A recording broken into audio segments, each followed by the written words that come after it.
Bueno, quiero invitarles a que abran sus Biblias, vamos a ir al mensaje, pero antes vamos a entregar, los invito a que inclinen su rostro y vamos a entregar este tiempo en las manos de Dios. Padre, gracias te damos y te alabamos en este momento. Padre, gracias por la oportunidad de poder escuchar tu palabra, Señor. Te pedimos que este mensaje que tú nos traes hoy, Señor, pueda ser grabado en nuestros corazones. Que lo que tú nos quieres hablar, Señor, conforme nuestro carácter a la semejanza de Cristo, Señor. Que podamos seguir creciendo a la estatura del varón perfecto. Que podamos seguir el ejemplo de nuestro amado Señor Jesús. Que podamos tener oídos abiertos, sensibles, Señor, a las cosas espirituales. Danos esa inteligencia espiritual, Señor, que requerimos para entender tus cosas, Padre del cielo.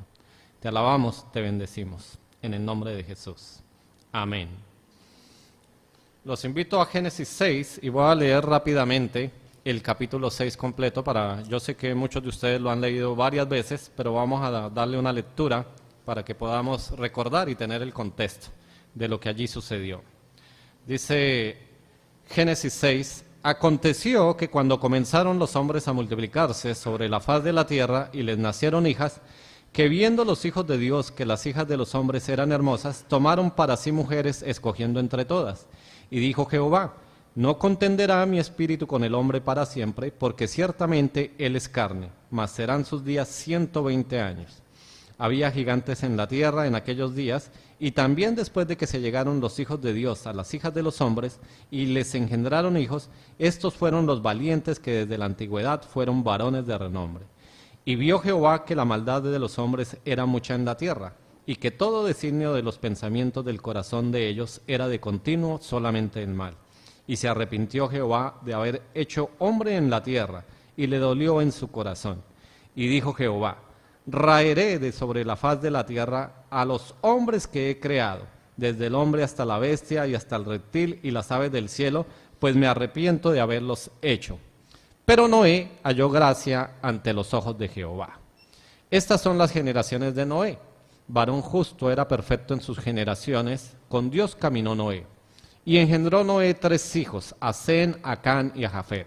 Y se corrompió la tierra delante de Dios, y estaba la tierra llena de violencia.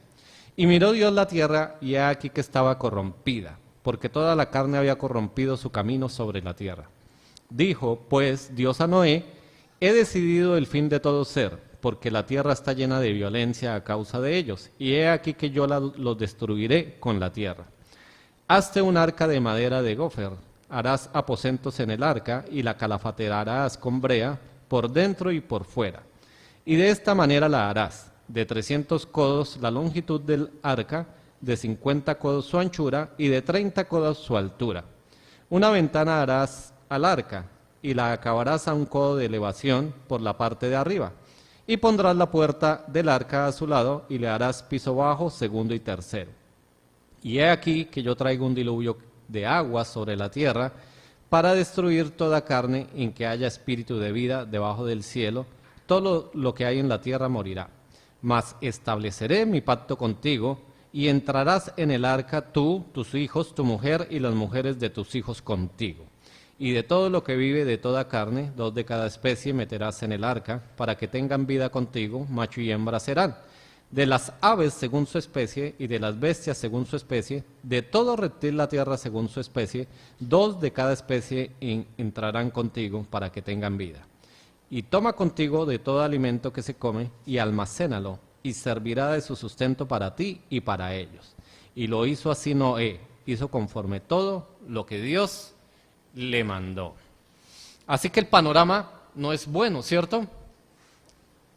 Nos dice principalmente que el mundo estaba completamente perdido y la decisión que tomó Dios fue radical. Decidió acabar con todo a raíz del juicio de él. No es un secreto para nosotros que hoy en día los tiempos no son buenos. Nos encontramos en tiempos bastante malos. Nos encontramos frente y en medio de una sociedad decadente. Todos los días, donde usted quiera que vea noticias o escuche noticias, en la radio, en la televisión, en internet, con sus amigos, las noticias siempre son lo mismo. Lo único que cambia, ¿qué es? El nombre y la posición geográfica. Todos los días escuchamos noticias de que el presidente está siendo investigado por corrupción. Todos los días escuchamos que hay movimientos, el movimiento ahora que se ha levantado con fuerza, LGTB, que ustedes ya saben qué quiere decir, que está reclamando sus derechos como si fuera un momento, como si fueran los derechos civiles. Y eso está penetrando la sociedad a todo nivel. ¿Se está qué? Se está, en cierta manera, diciéndonos, no hay ningún problema con eso. Usted viva tranquilo y deje vivir la vida de los demás en paz. Haga con su vida lo que usted quiera en privado, porque realmente lo que nos importa es la vida pública. Pero nosotros sabemos que la vida pública, ¿de dónde viene? De nuestra vida privada. Si usted no actúa bien en su vida privada, es muy difícil que lo haga bien en su vida pública. A veces pareciera que la gente está bien en la vida pública, pero todo eso ¿qué es? Apariencias. Así que tenemos actos de corrupción en la política, actos de corrupción en las finanzas, actos de corrupción en el Estado, actos de corrupción en la empresa privada. Tenemos acoso laboral, acoso sexual, violaciones, asesinatos, todo. Sume usted a la lista todo lo que quiera. Y cuando sucede, a mí me impresiona en internet porque a veces las noticias que nos sorprenden es la noticia de que un señor se bajó a un río a salvar un perrito que se estaba ahogando. Eso es tanta la maldad que esa noticia se agranda así. ¡Wow! Hay alguien con un corazón tan grande que se atrevió a salvar un animal. Porque la maldad ya entró a nuestros oídos y se está quedando ahí. ¿Qué quiere decir? Que ya nos acostumbramos a escucharla. Y no nos debemos sorprender por nada. La gente se sorprende si usted se sorprende por algo. ¿Pero de qué te sorprendes? Si eso es normal, la gente puede hacer lo que quiera. Así que yo pienso que desde el punto de vista cristiano, o más que pensar, estoy seguro, que cada uno de los que estamos aquí podríamos estar de acuerdo en que queremos que todo esto cambie, ¿cierto? Y sabemos que la respuesta no está en nosotros. Dios nos usa a nosotros, pero la respuesta ¿dónde está? En el Evangelio. Debemos acudir al Evangelio. Pero lo interesante de todo esto es que a pesar de todas estas noticias nefastas, de todo lo que está sucediendo, Dios tiene una promesa de restaurarlo absolutamente todo. Dios va a restaurar todo.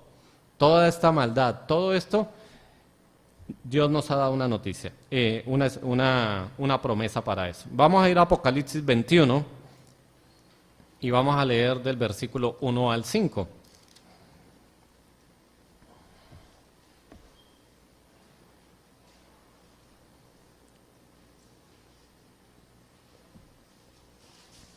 Apocalipsis 21, del 1 al 5. Dice la palabra así. Esta revelación dada al apóstol Juan: vi un cielo nuevo y una tierra nueva, porque el primer cielo y la primera tierra pasaron, y el mar ya no existía más. Y yo, Juan, vi la santa ciudad, la nueva Jerusalén, descender del cielo de Dios, dispuesta como una esposa ataviada para su marido. Y oí una gran voz del cielo que decía: He aquí el tabernáculo de Dios con los hombres, y Él morará con ellos, y ellos serán su pueblo, y Dios mismo estará con ellos como su Dios. Enjugará Dios todas las lágrimas de los ojos de ellos, y ya no habrá muerte, ni habrá más llanto, ni clamor, ni dolor, porque las primeras cosas pasaron. Y el que estaba sentado en el trono dijo: He aquí, yo hago nuevas todas las cosas. Y me dijo: Escribe, porque estas palabras son fieles y verdaderas. Amén por esa promesa. Dios va a restaurar absolutamente todo, pero es necesario que sucedan algunas cosas antes de que ese tiempo llegue. Es necesario que venga el arrebatamiento de la iglesia, según Primera de Tesalonicenses. Es necesario que se pase por el periodo de los que quedan después del arrebatamiento, lo que es conocido como la Gran Tribulación. Es necesario que se dé la batalla de Armagedón, narrada en Apocalipsis. Es necesario el reino milenial de Cristo. Va a estar Cristo reinando por 1000 años acá, en esta tierra. es necesario que se dé también la batalla final, donde va a estar involucrado Gog y Magog. Y es necesario también que se dé el juicio del trono blanco que está allí en Apocalipsis 20. Y después de todo eso, entonces, ¿qué vamos a tener? Cielo nuevo y tierra nueva. Y todas esas cosas, todo absolutamente va a pasar. Y esa es la eternidad donde nosotros vamos a disfrutar de la presencia de Dios. Amén. Pero dicen, de por sí ya hay un reino milenial, 1000 años, más todo lo que falte para el arrebatamiento de la iglesia. Pero no se preocupen por eso. ¿Por qué? Porque vamos a estar allá con Él. Dice la palabra que este periodo va a ser una peregrinación solamente, así que no interesa esperar 1000 o 2000 años para que esto llegue, porque nosotros somos hijos de Dios. Y esta promesa que está aquí es ¿para quién? Para nosotros. Allá vamos a estar disfrutando de todo esto. Por tanto, si deseamos que todo esto pase, dice la palabra que hay una corona de justicia reservada para los que aman la venida de Jesucristo. Eso está en 2 de Timoteo 4:8. No lo vamos a leer ahora. Pero, ¿qué queda de nuestra parte? Amar, desear la segunda venida de nuestro Señor Jesucristo. Dice que Él va a regir las naciones con vara de hierro desde Jerusalén. Y dice que todos los líderes de todas las naciones han de darle cuentas durante el reinado milenial. Así que durante ese reinado todas las cosas van a estar bien. Yo no he logrado en mi mente todavía estructurar cómo va a ser el reinado en la presencia de Cristo aquí. Pero lo que sé, por quien es nuestro Salvador, es que va a ser bueno. Amén. Si Cristo es el que va a reinar, las cosas van a ser buenas. Amén. Entonces, amemos la venida del Señor. Y lo que debemos pensar, un poco hacer clic en nuestro pensamiento, no es ¿y por qué nos tocó a nosotros este tiempo entonces? Un tiempo en medio de una sociedad decadente. Para los que somos padres, y yo creo que pueden compartir conmigo, no es muy alentador tener a nuestros hijos en medio de esta generación. Gracias a Dios por la iglesia, pero hay temor en nuestros corazones por la presión del mundo, porque ellos salen a su vida y son presionados por el mundo, son tentados por Satanás, tienen luchas con su propia carne, pero están en medio de un mundo cada vez más decadente. Me acuerdo cuando mi papá decía, cuando yo era joven no había tanta maldad como ahora. Pero me acuerdo que mi abuelo decía, cuando yo era joven, no había tanta maldad como ahora. Y el abuelo decía del tatarabuelo, y me acuerdo cuando yo era joven que no había tanta maldad como ahora. Y si eso sigue así, imagínense qué les esperará a nuestros nietos y a nuestros bisnietos y a nuestros tataranietos. Cada día se va a poner peor. Pero el Señor no se equivocó cuando nos colocó a cada uno de nosotros en medio de esta generación maligna y perversa. Dios no se equivocó en la familia que usted lo colocó, ni Dios se equivocó en este tiempo que nos colocó a cada uno de nosotros. Porque Dios conoce a sus escogidos. Dice la palabra, nosotros somos escogidos en Cristo Jesús. Y Dios nos colocó en medio de esta generación maligna y perversa por medio de un propósito. Vamos a ver Filipenses 2:15. Filipenses 2:15, si ustedes recuerdan, es el versículo lema de la visión resplandece. Entonces dice allí, en Filipenses 2:15,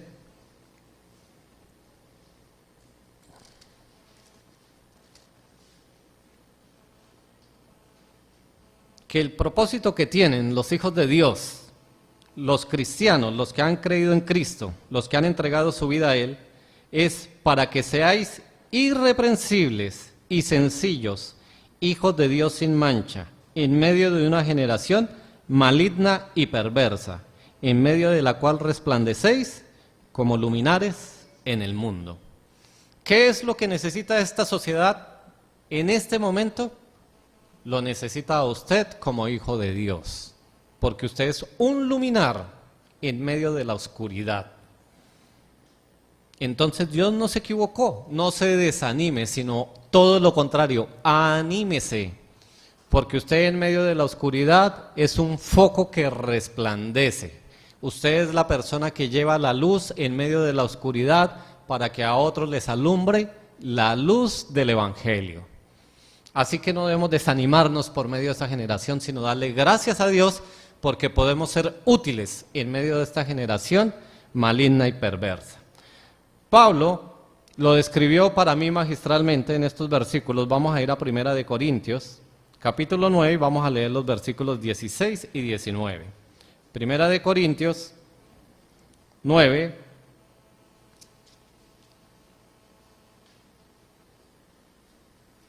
16 y 19. Dos cosas para cumplir este propósito. Dice, pues si anuncio el Evangelio, no tengo por qué gloriarme, porque me es impuesta necesidad, y ay de mí si no anunciare el Evangelio. ¿Qué necesito yo para ser un luminar en medio de esta generación maligna y perversa? Predicar el Evangelio. Me es impuesta necesidad. Y el versículo 19, por lo cual, siendo libre de todos, me he hecho ¿qué? Siervo de todos para ganar a mayor número. Así que la vida del cristiano está dividida en dos. En medio de sus actividades diarias debe predicar el Evangelio y debe servir a los demás. Juntas cosas están relacionadas. A veces parece como si fueran independientes, pero eso es como el café con leche. O sea, para tomar café con leche, echas el café, la leche, y eso quedó mezclado, y tú sabes que es café con leche, dos cosas, pero eso no se puede separar. Van las dos cosas juntas. Así que la primera reflexión para nuestra vida es, ¿qué es lo que estamos haciendo? Yo estoy compartiendo el Evangelio, bueno, está bien, pero no estoy sirviendo, pues hay algo que está incompleto en mi vida. O viceversa, estoy sirviendo, está bien, gloria a Dios por eso, pero no estoy compartiendo el Evangelio, pues hay algo que está incompleto, porque lo uno y lo otro no deben estar separados. Juntas cosas deben ir así, unidas, el evangelismo y el servicio. Amén. Los veo así como escépticos. Amén. ¿Estamos de acuerdo? Bueno, amén. Juntas cosas deben ir de la mano. No son independientes. Pablo en Romanos 15 nos enseña que las cosas que se escribieron en el Antiguo Testamento son para enseñanza de nosotros. No todo es aplicable porque no fue escrito para nosotros. En general el Antiguo Testamento fue escrito para el pueblo escogido de Dios, para Israel. Pero de allí podemos sacar enseñanzas porque el carácter de Dios es el mismo ayer, hoy y por los siglos. Así que como hay enseñanza, los voy a invitar a que volvamos a Génesis 6 y vamos a ver qué sucedió allí con este personaje, con Noé. ¿Y qué aplicación podemos extraer de allí para nuestra vida? Esto es fascinante porque Dios siempre ha tenido el mismo plan. Dios en su carácter único, en Dios no hay mudanza, no hay sombra de variación. En Dios siempre ha estado el plan de salvación, por fe y por medio de la gracia. Y esto es lo que vamos a ver allí en lo que sucedió con Noé. Salvación por medio de la fe. La misión solo la puede cumplir un verdadero creyente. La verdadera misión, la de compartir el Evangelio y servir, solo la puede llevar adelante o la puede cumplir un verdadero creyente. Allí en Génesis 6, 8 nos habla que Noé halló gracia delante de Dios. Y ahora cada uno de los que han recibido a Cristo ha conocido que su salvación ha llegado ¿cómo? Por medio de la gracia, así como dice Efesios 2, 8 y 9. Porque por gracia sois salvos por medio de la fe, y esto no es de vosotros, pues es don de Dios, no por obras, para que nadie se gloríe. Así que lo primero que dice allí el versículo es: Noé halló gracia. La gracia de Dios siempre ha estado disponible para toda la humanidad. Y lo primero que hallamos nosotros cuando somos convertidos, cuando volteamos nuestro corazón, nuestro rostro hacia Dios, es la gracia inmerecida de Dios. Por eso podemos decir ahora que somos creyentes. Otra cosa en Génesis 6:9 estas son las generaciones de Noé, varón ¿qué? Justo. Noé era un varón justo, era un varón íntegro, recto. Pero nosotros los creyentes somos justificados por la fe delante de Dios. Vamos a ir a Romanos 5.1. Mantenga allí usted con su separador Génesis 6 porque vamos a estar allí y vamos a ir a Romanos 5.1. Dice allí, justificados, pues por la fe tenemos paz para con Dios por medio de nuestro Señor Jesucristo. Dice que Noé fue varón justo delante de Dios y nosotros ahora somos justificados. Podemos decir que somos justos delante de Dios por medio de la fe en Jesucristo. Estamos a la par con Noé. Noé era un creyente. Noé era justo. Y dice también que era un varón perfecto, allí en Génesis 9. Noé, varón justo, era perfecto en sus generaciones, con Dios caminó Noé. ¿Qué quiere decir eso? Que Noé fue una persona que le creyó a Dios. ¿Noé conoció a Dios cara a cara? No, Dios es espíritu, dice, pero dice que Noé caminó con Dios. ¿Nosotros caminamos con Dios? Pues sí, por fe, porque el justo por la fe vivirá. Así que nosotros podemos ver la perfección del creyente en dos sentidos. Vamos a ver un ejemplo. Vamos a ir a Primera de Reyes 11:4.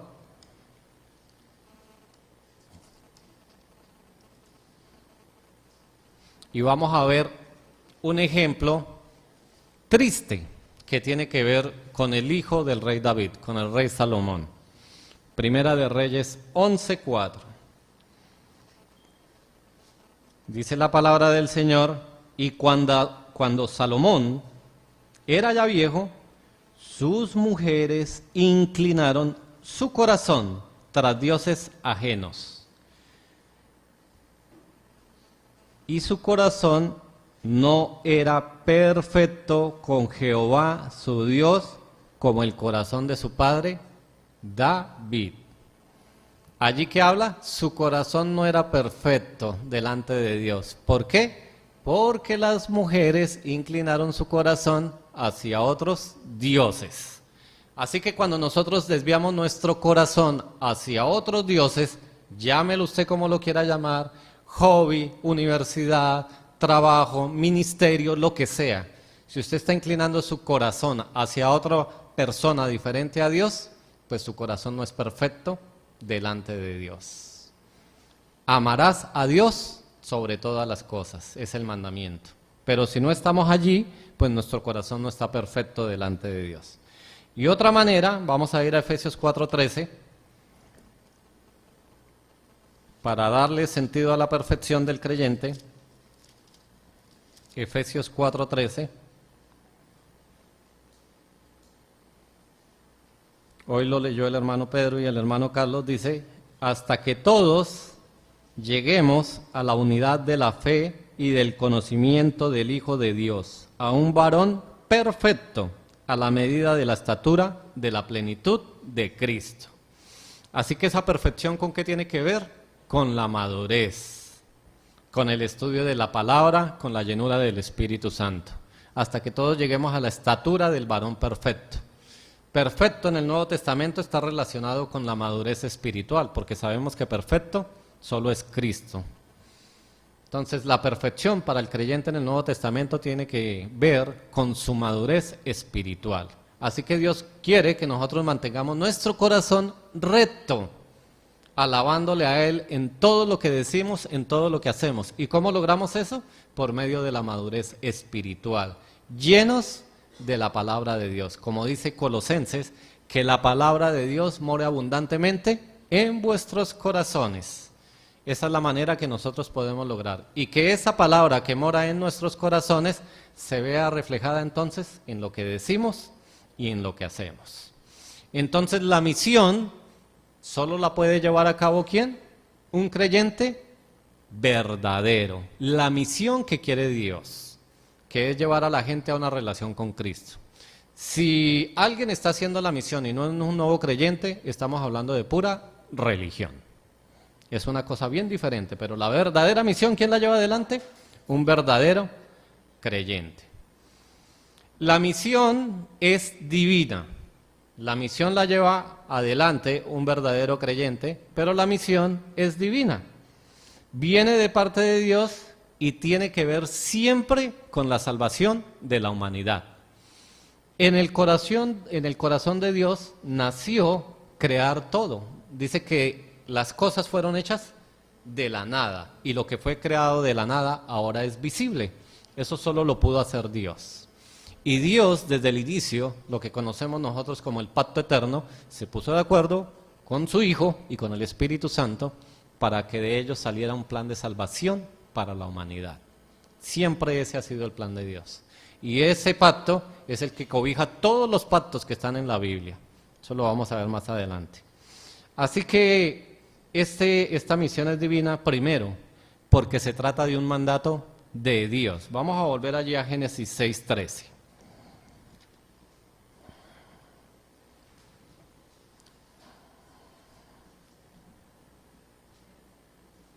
Génesis 6:13 dice, dijo pues Dios a Noé. ¿Quién fue el que dijo? Dios. La iniciativa siempre la toma Dios para la salvación. Dijo pues Dios a Noé. Y el versículo 14, ¿qué dijo? Hazte un arca de madera. ¿Quién fue el que dio la orden? Dios. Así que Dios tenía planeado todo. Allí le dijo, tienes que hacer lo que yo te estoy diciendo. Y ya hemos estudiado en otras ocasiones que el arca de Noé es un cuadro mismo de nuestro Señor Jesucristo, porque fue un cuadro fue una arca que sirvió ¿para qué? Para salvación. Pero ¿de dónde nació eso? Del corazón de Dios. Por eso es que es una misión divina. Dios dijo, y Dios le dijo a Noé, haz el arca, y le dio las instrucciones. Nosotros la conocemos ahora, este mandato divino, como la Gran Comisión. Mateo 28:19. Por tanto, id y haced discípulos a todas las naciones, bautizándoles en el nombre del Padre, del Hijo y del Espíritu Santo. Eso es el mandato que le dio a los creyentes. Así como le dio un mandato a Noé para salvación, a los creyentes que hoy estamos en medio de esta generación perversa y maligna, nos dio un mandato también. ¿Quién es el arca de salvación hoy en día? Cristo. ¿Qué debemos hacer nosotros? Invitar a la gente a que se suba al arca de Cristo, a Cristo mismo, que es la salvación. Es una misión divina porque se trata también del Evangelio. Dice en 2 de Pedro 2:5 lo que Dios le colocó a hacer a Noé. Vamos a ir entonces a 2 de Pedro 2:5 y allí por revelación del Espíritu Santo Dios nos aclara alguna otra cosa que le pidió a Noé que hiciera.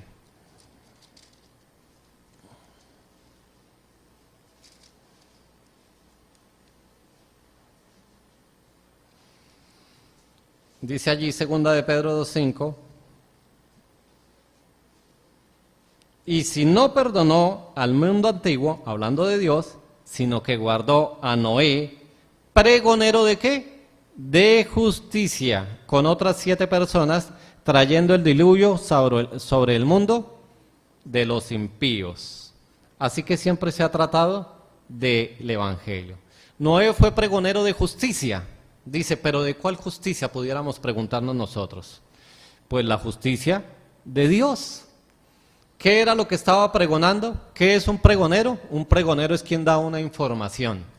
Yo no sé, los que hayan tenido la oportunidad antes, principalmente en los pueblos, como no había radio y como no había cosas de esas, que hacía la gente para informarse, iba un pregonero. ¿Que cuál era su función? Pregonar la información que se le daba.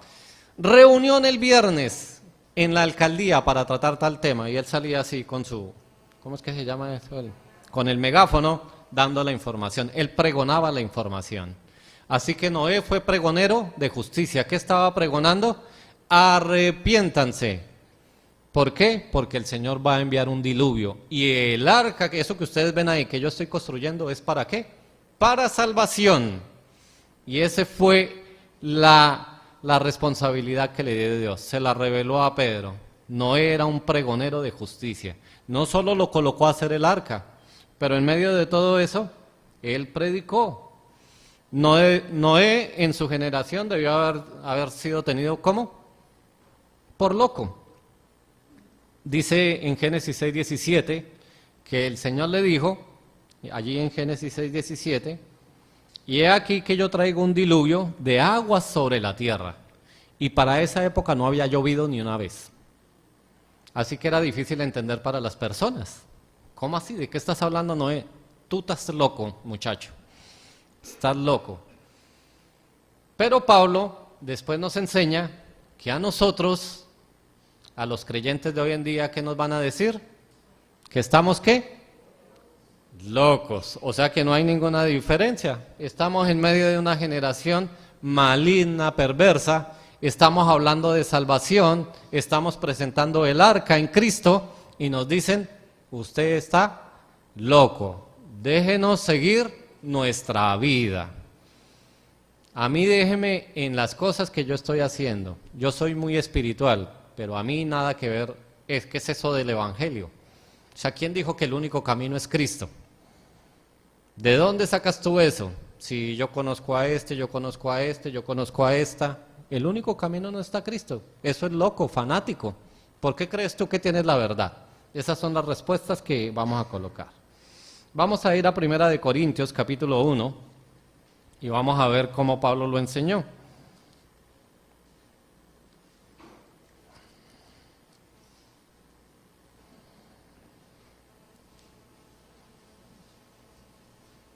Capítulo 18, versículo 18, perdón. Hablando del Evangelio. Porque la palabra de la cruz es locura a los que se pierden, pero a los que se salvan, esto es a nosotros, es poder de Dios. A los que se pierden, a los que quieren seguir en su vida pecaminosa, ¿qué es la palabra de la cruz? Locura. Esta gente está loca. Versículo 21, más adelante. Pues ya que en la sabiduría de Dios el mundo no conoció a Dios mediante la sabiduría, agradó a Dios salvar a los creyentes por la ¿qué? Locura de la predicación.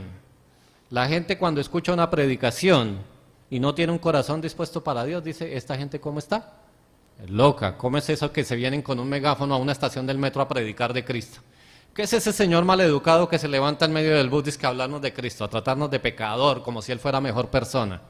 A la gente eso le parece loco, le parece locura, le parece fanatismo religioso. ¿Por qué? Porque no tienen el corazón dispuesto para escuchar las cosas de Dios. Y también más adelante vuelve a decirlo, versículo 23. Pero nosotros predicamos a Cristo crucificado, para los judíos ciertamente tropezadero y para los gentiles ¿qué? Locura. En 5 versículos, 3 veces, Pablo nos dice, esperen esto, porque la gente va a decir que ustedes están completamente locos. Pero así, Dios no se equivocó colocándonos a nosotros en medio de esta generación. Porque Dios nos capacitó por medio del Espíritu Santo y nos empoderó también por medio del Espíritu Santo. Así que se trata del mandato de Dios, se trata del Evangelio, pero también se trata de ¿qué? De servir a los demás. Vamos a regresar nuevamente a Génesis 6. Vamos 14, 15.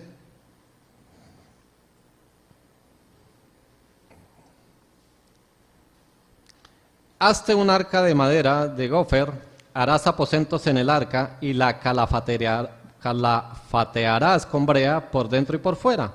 Y de esta manera la harás de 300 codos la longitud del arca, de 50 codos su anchura y de 30 codos su altura. Dios ordenó a Noé hacer un arca y con seguridad ese proyecto debió llamar la atención en esa época. Estamos hablando, si usted sale a la iglesia, toda la cuadra de lado a lado y más ancho que la calle y alto como de 5 pisos del edificio que está allá, era toda el arca. Así que eso fue un plan magistral de Dios, porque para esa época no había ingenieros que construyeran eso. Así que Dios le dio instrucciones a Noé de cómo hacer el arca. Así que ese proyecto en medio de todo debió llamar la atención. Pero Dios, ¿qué quería? Le dio un mensaje a Noé para que lo pregonara. Pero también lo puso a hacer algo que apoyara ese mensaje. Oye, yo estoy predicando salvación, esa es el arca que nos va a servir, el medio que nos va a servir para salvación, por eso se está construyendo. Por eso es que el Señor abre los ministerios, por eso es el Señor tiene todas estas iglesias locales. El Señor quiere que nosotros, como pregoneros del Evangelio, también le sirvamos. Necesitamos gente que sirva en los ministerios, necesitamos líderes que sirvan en los ministerios, necesitamos gente que salga a servir a los demás, porque ese es el testimonio que da Dios, acompañado del Evangelio que está, el servicio a los demás. Era de lo que hablaba Joel ahora. ¿Cómo se va a ganar a los primos? Cuando ellos ven el testimonio. De eso se trata, servir. Si viene el primo a golpear, oye, ¿me podrás regalar un frasquito con sal? No, porque tú no eres creyente. Primero te voy a dar el Evangelio. Si tú te conviertas a Cristo, yo sí puedo darte sal. No, se trata primero de ¿qué? De servir, de hacer amistad, de ganarlos con la amistad, dando el testimonio de Cristo, como decía Joel, y no se trata de negar nuestra fe. Se trata, como decía Pablo, de hacernos a ellos. Entonces, el evangelismo siempre está acompañado ¿con qué? Con el servicio. Se trata de servir, por eso es una misión divina. Era lo que decía antes, si solo estamos compartiendo el evangelio y hay algo incompleto. Necesitas complementarte con el servicio donde Dios te ha colocado. Y si solo estás sirviendo y no estás evangelizando, pues necesitas complementar eso. Para eso Dios nos colocó en esta iglesia, así como hay muchísimas iglesias, a nosotros, a los que estamos aquí, debemos, como cuerpo de Cristo, ayudarnos los unos a los otros, para que evangelicemos y para que sirvamos a los demás. Eso no es una labor del pastor, no es una labor de los líderes de ministerios, es una labor de toda la iglesia. Cada uno de nosotros debe servir y cada uno de nosotros debe evangelizar. Todo esto Dios lo ha cobijado bajo el pacto de la gracia. La predicación del Evangelio es lo que el Señor nos mandó. Nosotros no hacemos obras, no hacemos el servicio para pagarle al Señor nuestra salvación. No sé si está claro lo que estoy diciendo. Ah, Señor, gracias porque tú me salvaste. Ahora voy a ir a servirte, porque yo quiero pagarte. De eso no se trata. El Señor no quiere ningún pago de tu parte, porque si no, no fuera gracia. Dice, no es por obras. El Señor quiere que tú le sirvas en el ministerio del evangelismo y las demás cosas que acompañan el evangelismo. Cada martes y cada miércoles nos reunimos para las células, la mayoría de la congregación. Eso es servir. Hay unos maestros y hay otros oyentes, pero aún el oyente está sirviendo. El jueves y viernes santos vamos a servir, pero se necesitan hacer varias cosas, ¿cierto? Toca ir a hacer el súper, toca venir a preparar los alimentos. ¿Eso no tiene que ver con el evangelismo? ¿Para qué estamos haciendo eso? Para el evangelismo. Todo, aún preparar el café, es una actividad evangelística. Pero a veces decimos, no, preparar el café no, a mí póngame a evangelizar. Eso es lo mío. Pero debemos servir en todas las áreas que nos coloque. Y el servicio tiene que ver con ¿qué? Se fundamenta en la humildad. ¿Qué fue lo primero que enseñó Jesucristo en el Evangelio, en los 4 evangelios? Y el más grande debe ser ¿qué? Primero el más chico. Se trata de humildad en el corazón. No se trata, pastor, yo quiero hacer esto. Ah, bueno, ahorita no hay cupo para eso. Bueno, cuando haya cupo me avisa entonces. Yo no sé si les he contado esta experiencia que yo tuve en una iglesia. Creo que pero la menciono nuevamente para los que no la han escuchado. Una vez una persona, un líder de la iglesia, la pastora de la iglesia, dice, va a haber una actividad y hay varias cosas que hacer. ¿Quién está dispuesto a servir? Ella no dijo qué, pero ¿quién está? Bueno, varios levantamos las manos. Un hermano levantó la mano y cuando ellos asignaron las actividades, a él le tocó cuidar el parqueadero. Y él se acercó a la pastora y le dijo, no, pastora, yo había pensado en dirigir. O sea, no... Yo no había pensado en eso, yo había pensado era aquí estar en el micrófono. Ese no debe ser el corazón que nosotros tengamos para el servicio. Si el pastor o un líder a nosotros nos pide, oye, tengo una actividad de evangelismo o tengo un seminario o un taller, necesito que me ayudes con las copias, yo estoy apoyando el evangelismo. También nos pueden pedir, yo quiero que seas el maestro, también estoy apoyando el evangelismo. Pero no debo escoger, bueno, si soy el maestro sí, porque es que el maestro se ve más. O si soy el predicador, o si soy quien dirige. No, de eso no se trata el servicio. El servicio se trata de tener humildad. Y el Señor dice que nos va a colocar donde Él quiere colocarnos. A cada uno, a cada uno.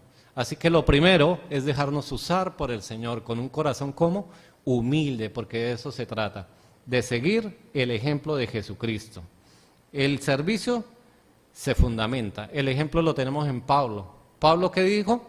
¿Quién era Pablo? De la tribu de Efraín, hebreo, fariseo de fariseos, docto en la ley, aventajaba a los de mi generación allá. ¿A dónde iba Pablo? Al Sanedrín, con seguridad. ¿Pero qué dijo él?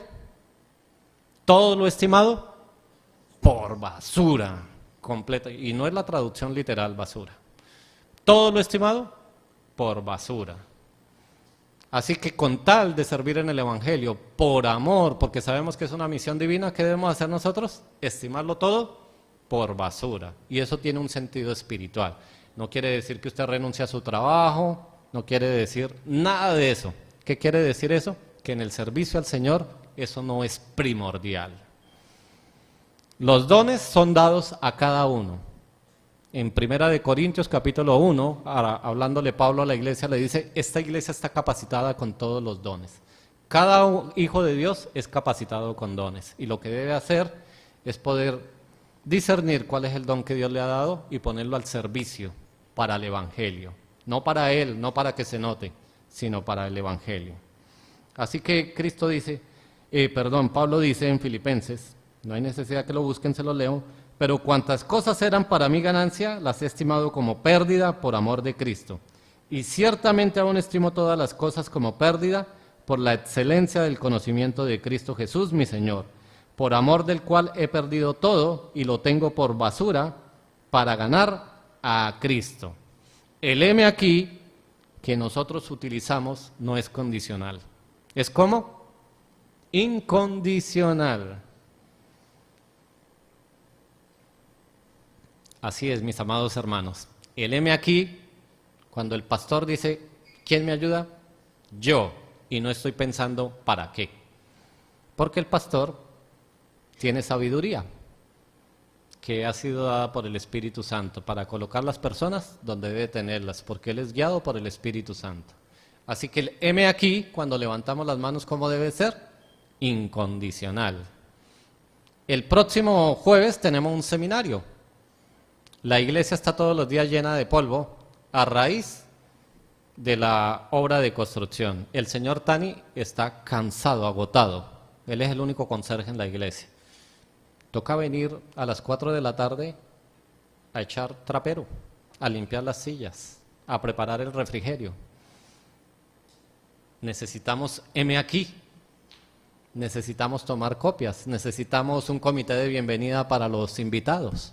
Heme aquí. Eso es lo que necesitamos, el corazón abierto para esto.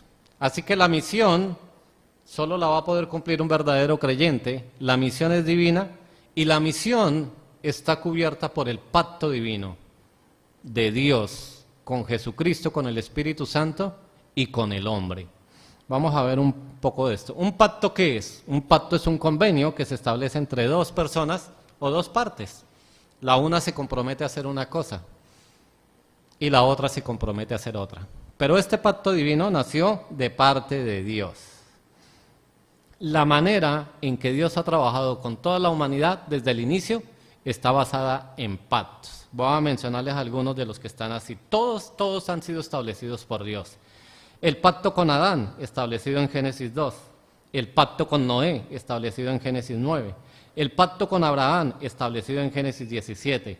El pacto de Sinaí con Israel y su descendencia por medio de Moisés en Éxodo 34. El pacto con David en Samuel 17. Y el nuevo pacto que le dio una revelación al profeta Jeremías con los escogidos de Israel y los gentiles. Grabaré la ley en sus corazones. Y nosotros ahora estamos cobijados bajo el pacto de la gracia. Todos estos pactos salen ¿de dónde? Del pacto de la gracia.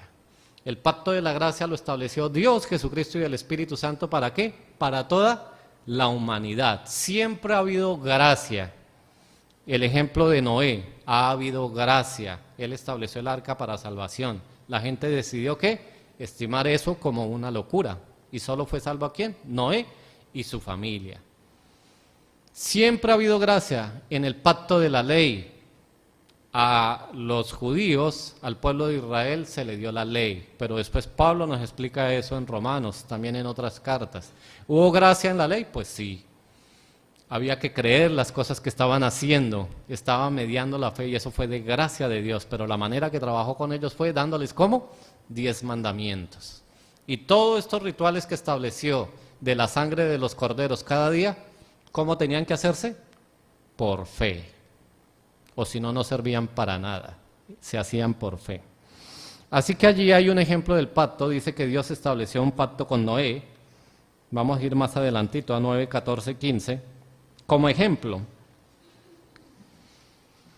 Dice allí en 9, 14, 15 de Génesis. Y sucederá que cuando haga venir nubes sobre la tierra, se dejará ver entonces mi arco en las nubes. Y me acordaré del pacto mío que hay entre mí y vosotros, y todo ser viviente de toda carne, y no habrá más diluvio de aguas para destruir toda carne. ¿Cuál fue el pacto que hizo Dios con Noé?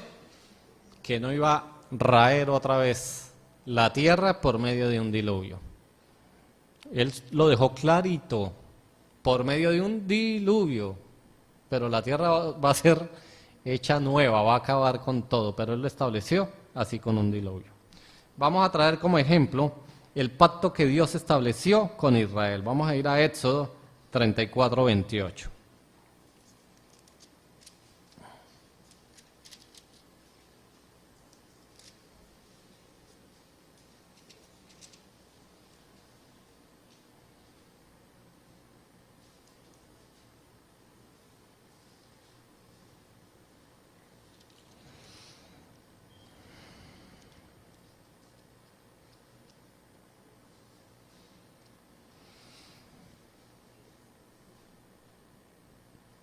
Voy a leer el 27 también. Y Jehová dijo a Moisés, Éxodo 34, 27 y 28. Y Jehová dijo a Moisés, escribe tú estas palabras, porque conforme a estas palabras he hecho pacto contigo y con Israel.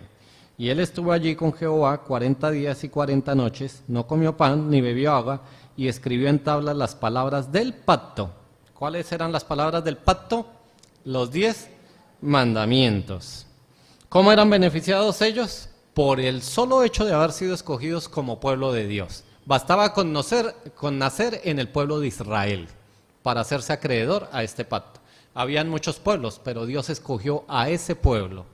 Y el pacto que estableció fue los 10 mandamientos. ¿Qué necesitaba hacer el pueblo de Israel? Seguirlos. Y el mediador que utilizó en esa oportunidad, ¿Dios quién fue? Moisés. Así que Dios siempre ha trabajado con pactos. Este fue un pacto que se ganaba por el simple hecho de ser judío, de ser hebreo, de nacer como israelita. Pero ahora Dios, para nuestra época, ha establecido el pacto de la gracia. Vamos a ir a Juan 1:17, al Evangelio según San Juan.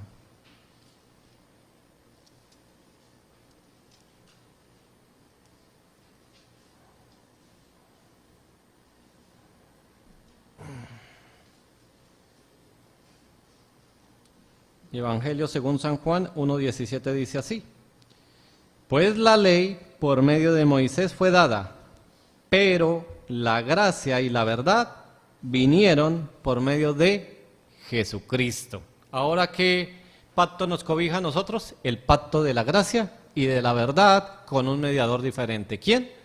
Jesucristo. Ahora, ¿nosotros cómo hacemos parte de ese pacto? de la gracia por nacimiento también. ¿Pero qué tipo de nacimiento? Un nacimiento espiritual. En la ley, ¿cómo hacía parte del pacto? Por un nacimiento carnal. Ahora en la gracia, ¿cómo soy parte? Por un nacimiento espiritual. Pero el trabajo de Dios con la humanidad, ¿cómo ha sido? Por sus pactos, trabajando con pactos. Y siempre hemos estado cobijados por eso. Vamos a ir a Hebreos capítulo 8.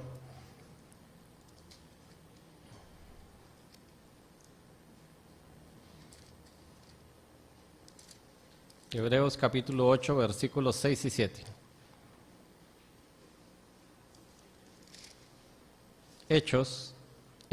Hebreos 8, versículos 6 y 7.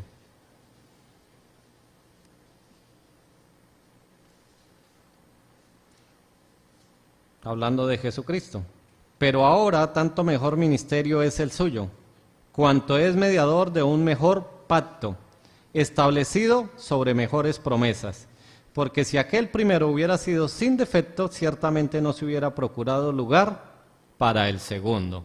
Y más adelante estos capítulos de Hebreos explican que el pacto que viene por la gracia anuló el pacto que es por la ley, por las obras. Así que este pacto siempre está disponible, el pacto de la gracia por medio de Cristo. Nuestra misión, ¿cómo está cubierta? Por medio de este pacto de la gracia. Nosotros debemos ser pregoneros, igual que lo fue Noé en su tiempo, en medio de una generación perversa y maligna. Nosotros ahora, ¿en dónde estamos? En medio de una generación perversa y maligna, igual que lo estuvo Noé. Ahora nosotros tenemos un arca mayor. Esa arca, ¿quién es? Jesucristo. Y debemos pregonar el evangelio. Aún así nos tilden de locos. Noé pregonó, va a venir el diluvio y va a acabar con todo. Nosotros le decimos a la gente, es necesario que te arrepientas y que vuelvas tu corazón. Y al futuro tiempo el Señor también va a acabar con todo. No sabemos por qué dice la palabra que va a ser como un abrir y cerrar de ojos. Y que no se sabe del tiempo ni de la hora. Vamos a concluir. Los invito a que vayamos para nuestra conclusión.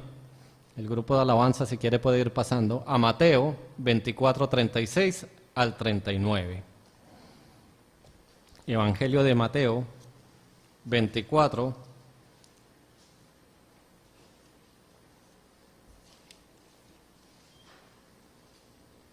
del 36 al 39.